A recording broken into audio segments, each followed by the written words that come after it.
Think back to September 2007. You're at the Frankfurt Motor Show.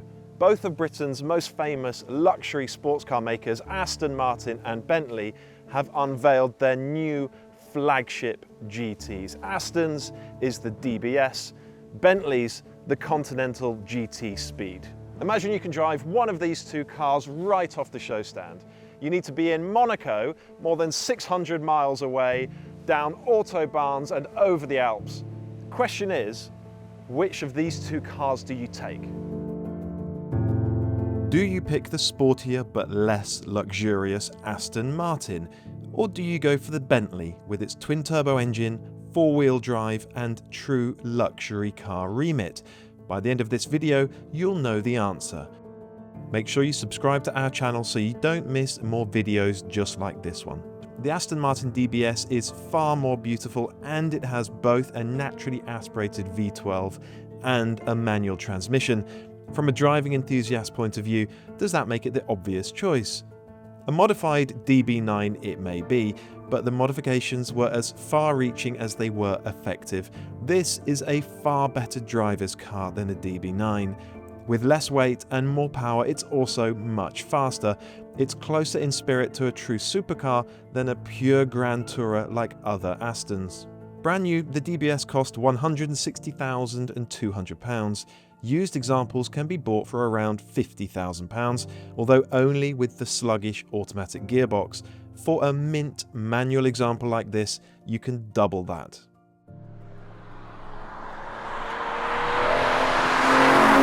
It's a little while since I've driven a DBS. Must be 15 years or something, maybe a bit more. But they are such cool cars. The weather right now is pretty miserable. Ideally, we wouldn't shoot in conditions like these, but sometimes you just have to put up with what you've got. And what I've realized is that traction control systems have come a very long way in 15, 20 years, because on a wet road like this, in second, maybe even third gear, if you give it a bit too much throttle, you're just going to light up the rear axle. The systems are fully on, but they don't do anything. I'm going to be a bit careful today, I reckon. First impressions then, it's the sense of occasion that I love about this Aston. It's just such a cool place to sit, and you know that you look cool driving it as well because it's such a great looking car. This interior is interesting. There's a lot about it that I really like. The metal work, I like the seating position, I like the view out. It's actually quite a dark cabin, not just because everything's black in this one, but because the windows are really shallow. The roof line seems really low, so it's a bit like you're sitting in a cave, but a cool cave. The ride comfort is actually good for this sort of car. This is, I know it's a GT, but it was the top of the range flagship Aston Martin, a proper sporting car. And so you would expect it to be reasonably firmly sprung to give it that kind of control, that precision. And it sort of is, but the ride comfort is impressive. One of the great things about Astons from this era, they still had hydraulically assisted steering, and so there's a fair amount of weight in the steering. Certainly at low speeds you really feel it, but then when you're up and running, it's just lovely and natural and predictable and easy to read. It's beautifully detailed. There's a big 5.9 litre V12 up front. That's a big old lump. But when you open the bonnet, you see that it sits reasonably far back in the engine bay. There's a transaxle, which means the gearbox is out the back on the back axle. And so this car, despite having that huge engine up front, it is balanced. The weight is balanced, and you feel that when you're driving through corners. It feels like a balanced car. All Aston Martins from this era felt much the same, balanced. So we've got real balance. We've got lovely steering. There's a fluid ride, but decent body control as well, because the car isn't hideously heavy. It doesn't love these conditions because it's just so easy to break traction under power. But on a dry road, and I've driven these things on dry roads, you actually can get on top of them and hustle them like you would a sports car. This isn't a Vantage, this isn't a sort of 911 rival, of course. But if you're looking for a really engaging, rewarding driving experience, you will find it in this DBS. The heart and soul of the DBS is its engine, that naturally aspirated V12. It develops 510 bhp, a long way down on today's flagship GTs, but still quite a lot in 2007. At 1,695 kilograms, the DBS seems really quite light by the standards of today's grossly overweight cars. That means this DBS feels really quick on the road. It is fast. Now things have come a long way in 15, 20 years, and this car's modern day equivalent has got 800 horsepower. Things have gone insane. And so this DBS doesn't feel anything like as savagely fast as a modern day Hyper GT. But it is quick, it's strong. What's even more important than that though is the sound. It's not mega loud at all, but it is a glorious V12 howling kind of soundtrack. Really mature, really sophisticated. There's just something reassuring about knowing that you've got 12 up front. I love the performance, I love the torque, the power delivery, that soundtrack. It's just glorious. And you don't even have to wring the engine out to enjoy it. Up to 5,000 RPM even, it's wonderful. This car clearly has a manual gearbox. Very desirable in a DBS. It almost doubles the price of the car. It's a really good shift, just a lovely mechanical, direct, quick throw. This is really lovely. That Bentley is going to have to be quite special for me to choose it for my run from Frankfurt to Monaco. Before we get to the Bentley, I just want to tell you about Steve Sutcliffe's definitive guide to being a better driver, a guide that I'm going to share with you completely free. I've been a car journalist for almost 20 years. In that time, I've sat with all the fastest guys in the business. Steve Sutcliffe is undoubtedly one of those. His guide covers everything from steering like a pro to left foot braking to driving in the wet. Read that guide top to bottom and I promise you, you will become a better, faster, safer driver. All you need to do is click the link on screen now or below in the description, give us your name and email, and I will send part 1 to you straight away. The following parts will follow in the next couple of weeks, so click the link and sign up now. The Aston may be the more beautiful car, but the Bentley has plenty of its own advantages, like a 4-seat cabin, much more power, and 4-wheel drive. The speed enhancements over a standard Continental GT included another 50 bhp or so, as well as wide-ranging improvements to the chassis and steering, including many upgrades that Bentley didn't shout about at the time, upgrades that improved all versions of the Continental GT. The Speed cost £137,100 when new, and by now values for even the very best examples out there have fallen by at least £100,000. You can even find leggier Speeds for just £15,000. Stepping out of that Aston and into this Bentley, it is hilarious because they are so different. In this one, there is no carbon fibre, there is no Alcantara, all that sort of sporty stuff. Instead, it's just walnut veneer, soft cream leather, and lots of bright work.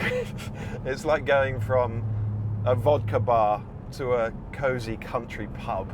Totally different, but also this is a much roomier cabin, a much brighter, airier cabin. It's just a very, very different place to sit. You're more upright as well. It is quieter in here. The engine is way quieter. We'll come back to the engine. The ride is much smoother. It just feels like a totally different kind of car. I suppose it is really when you get beneath the skin of them. You instantly sense that this would be an effortless long-distance cruiser. It's just so languid and calm and soothing. It would also be a good everyday car. And in conditions like we've got right now, this is a great place to be, a lovely way to travel. 4-wheel drive, it's a big, heavy, solid, sure-footed car. It just splashes through these puddles like it doesn't know that they're there. But there are one or two surprises. For instance, the steering off-center, just that initial few degrees of steering lock, it's much sharper than I expected it to be. Sharper than the Astons. Just around there, the few degrees of steering lock around the straight ahead, it sort of makes the car feel quite nervous, quite darty. Not in a bad way, actually. And I suppose that was engineered in to make the car feel more agile than it really is, because it is a weighty car. It has got a massive amount of engine fully ahead of the front axle line, right in the nose of the car. And so I reckon they probably engineered that sharp steering response in to kind of disguise that fact. The ride comfort in this car is lovely. It's really beautifully cushioned. I've got a few different damper settings, so if it was dry, if I was really trying to wring the neck of this car, which I probably wouldn't, you could make the dampers firmer. It just doesn't seem like the right thing to do in a Continental GT. But even though we're in the softest damper mode, and even though this is a heavy car, the body control is surprisingly good. I'm really impressed by that. It's not like a big, wallowy, floaty, wayward old lump. It's pretty well controlled. You're very aware that there's a huge amount of weight in the nose. When you start threading it through a few corners, you really are aware of that. It just isn't the kind of car, certainly not compared to the Aston, that you want to take by the scruff and throw down a road. You can do it actually, and it will get down the road quite quickly, but it's not its sort of natural way of doing things. The other surprise then, and I've always thought this about the first 2 or 3 generations of Continental GT, because they're so nose heavy, they are equally light at the back. And so when you really do start flinging them around, you realize that the back end actually wants to come around quite a lot. It's a bit like a 205 GTI in that sense. On the way into a corner, and I'm not going to do it today because it's really wet and this is someone else's car, you can feel it trying to rotate into the bend. It's just not what you expect when you think Continental GT and you look at the car. You just expect it to be utterly planted and locked down. And for the most part it is, until you start giving it death. Like the Aston, the Bentley has a 12-cylinder engine, but it arranges its pistons into a W rather than a V. That means it's a more compact engine, despite the same number of cylinders and very similar displacement. It also has a couple of turbos, meaning it produces close to 100 bhp more than the Aston's V12, plus a third more torque with a far flatter torque curve, and it needs it. At 2,350 kilograms, the Continental GT Speed is 655 kilos heavier than the DBS. So there are real advantages here, like massive amounts of power and a huge amount of mid-range torque, way more torque than the Aston, that makes it feel faster despite all that weight. And this engine as well is very, very compact. That's the point about a W engine.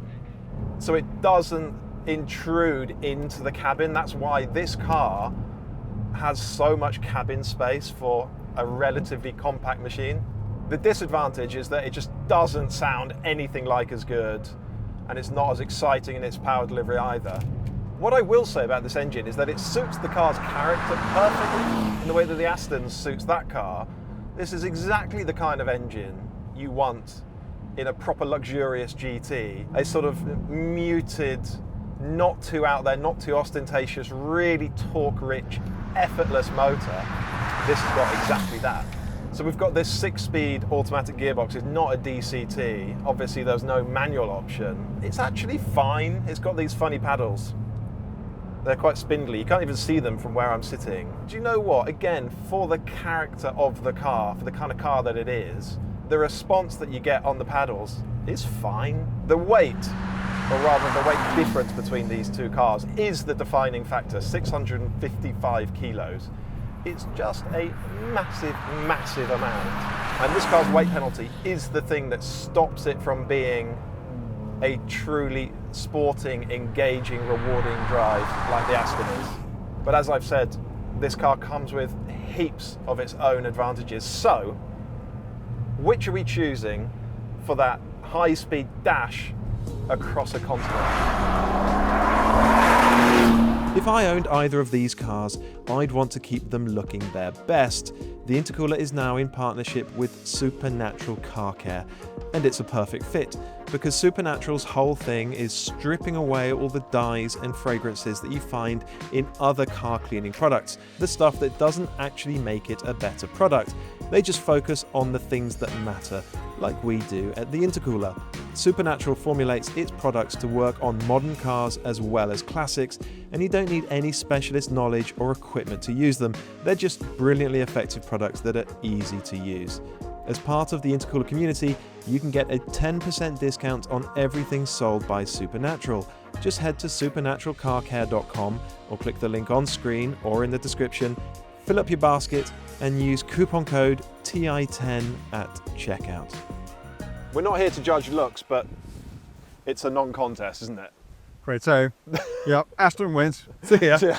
It is a gorgeous looking car. Stunning. But let's not get into looks, it's not really what we do here. It's almost 20 years ago that these two cars were new, unveiled at the same show. Same show. Actually, just over 18 years ago. Yeah. It's amazing to think all that time has passed. This was the Aston Martin flagship. It was. This was their... This was the replacement for the Vanquish, for the original Vanquish. This was their most expensive, most powerful car. And it's almost quaint to think that 500 horsepower and a bit was the top dog. Yeah, because that's kind of like hatchback now, isn't it? It is. Yeah. It's insane. Yeah. But it's a great looking car, but they're wonderful to drive as well, aren't they? That's the thing. I think the DBS is really underrated.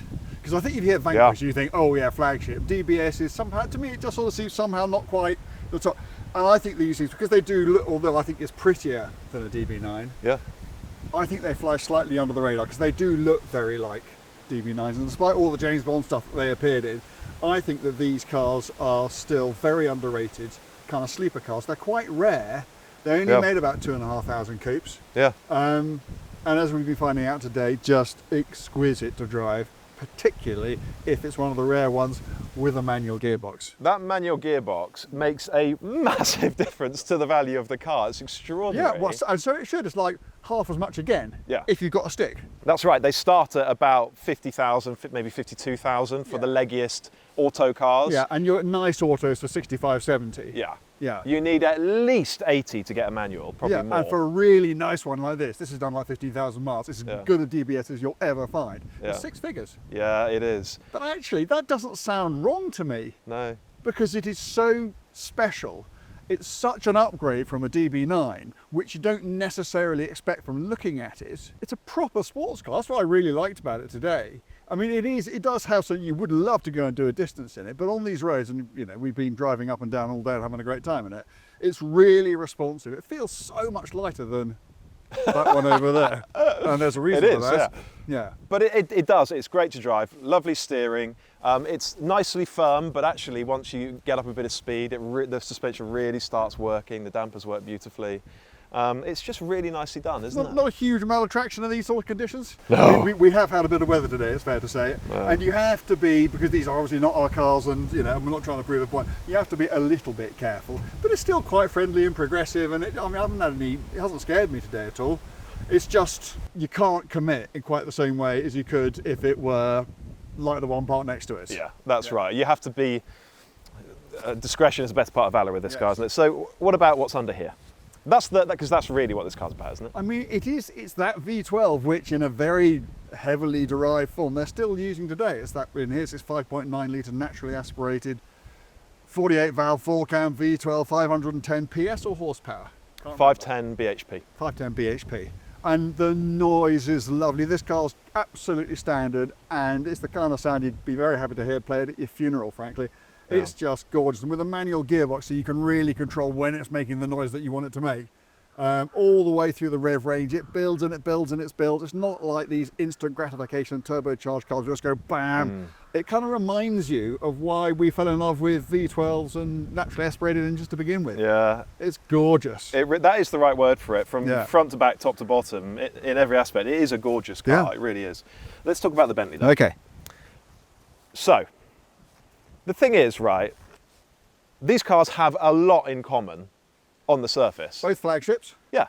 both exactly the same age, both 2+2 British front engine 12-cylinder GT type sports car coupes. Yeah. Loads Loads probably, in common. They're the same car. But actually, they're two very different ways of going about more or less the same task, Yeah. aren't they? This is really a luxury coupe.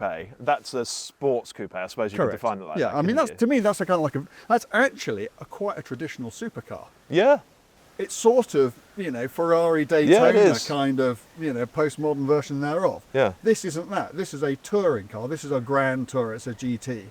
But being a speed model and being, so this is a Gen 1 GT, but it's a late Gen 1. It's a 2008 car. And the difference between this and an early car, like a 2004 car, Yeah. is night and day. Yeah. It is, and it's not just because it's a speed, so it's got a bit more power and a bit firmer suspension.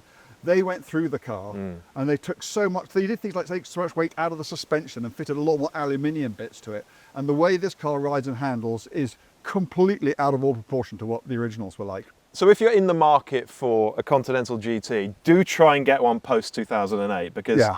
I mean, they didn't really make a big song and dance about it. It's still considered the first generation car, but the post 2008 cars are They a huge are improvement. so different. I drove a very early car Yeah. and it's kind of like a nice old thing, but that's all it is really. And then you get in this and you think, wow. Yeah.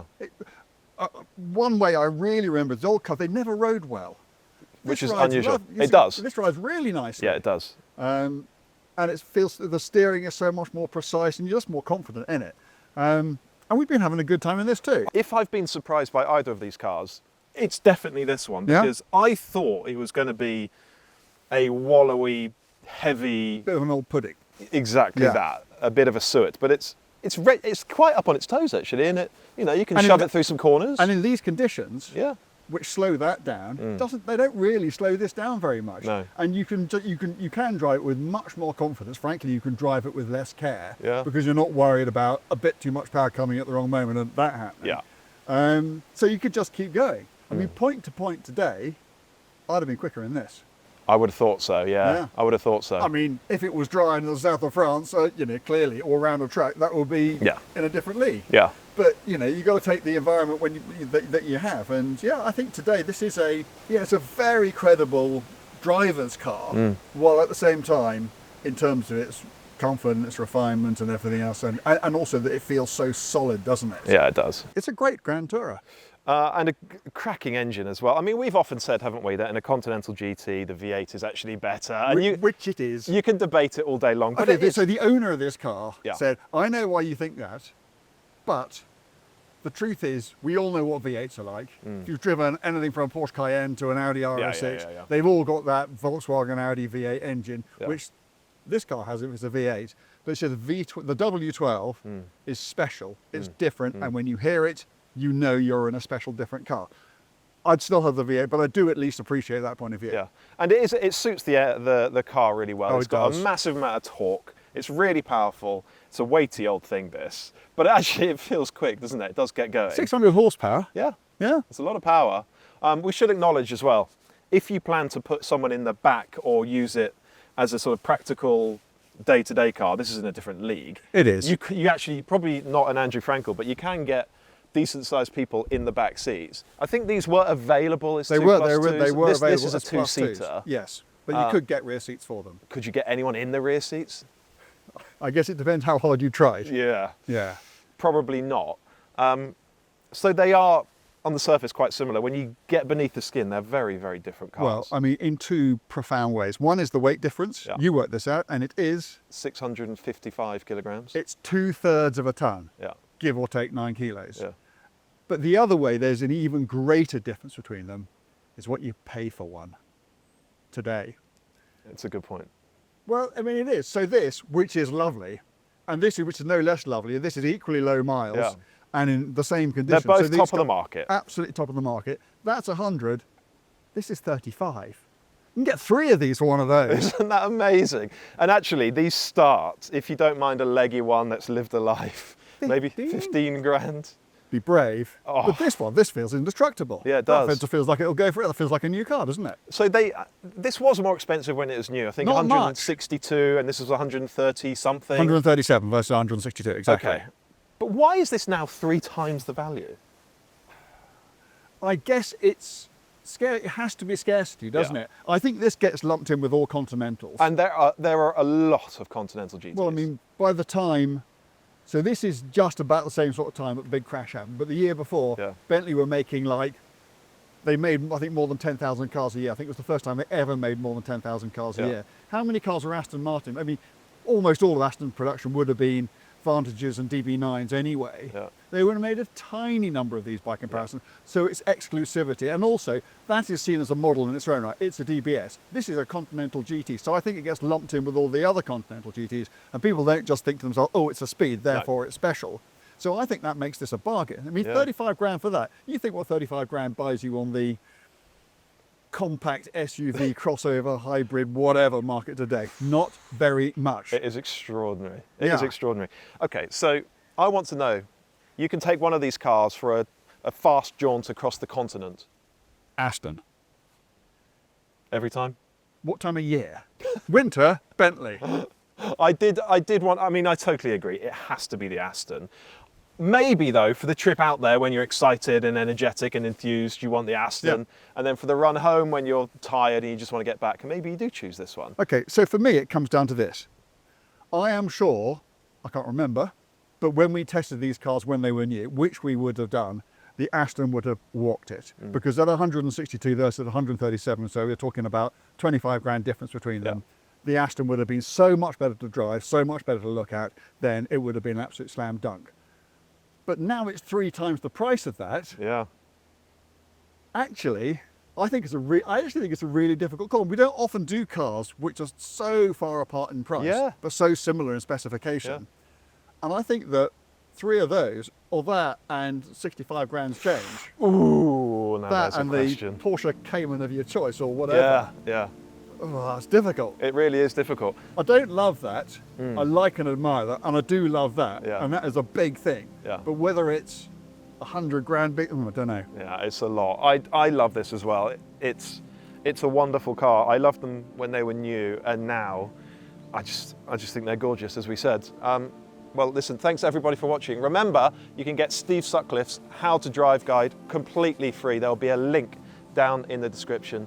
Thank you very much for watching, and just remember to subscribe to our YouTube channel. Thank you. Thank you.